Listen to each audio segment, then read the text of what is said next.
এই মানুষগুলা পানিবন্দি থেকে আইয়া তারা মেডিকেল আশ্রয় লইছিল, কিন্তু মেডিকেলের টিএইচসি এরারে এখন রাত 10টার সময় মেডিকেল থেকে বাকরিয়া দিছে।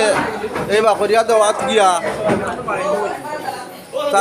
প্রথমে তারার কারেন্টের লাইন বন্ধ করছে, এরপরে তারার পানি বন্ধ করছে।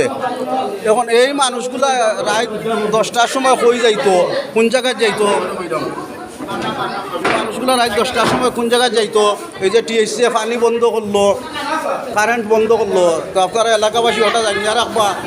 আমি আপনারা এলাকার কাছে বিচার দিলাম, এই বিশ্বনাথ উপজেলা স্বাস্থ্য কমপ্লেক্সর যে টিএসসি নাম কিটা সুমন সাহেব, দিলওয়ার হোসেন সুমন, তাই এই মানুষের প্রথমে কারেন্ট বন্ধ করছে, বন্ধ করিয়া এরপরে পানি বন্ধ করছে।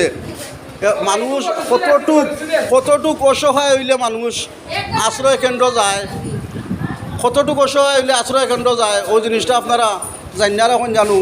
আমি সবার কাছে একটা বিচার দিলাম। মানুষ এখন আইয়া রাত 10টার সময় আইয়া হসপিটাল থাকি আইছে, আইয়া এখন স্কুলও এখন মানুষে আশ্রয় লইছে।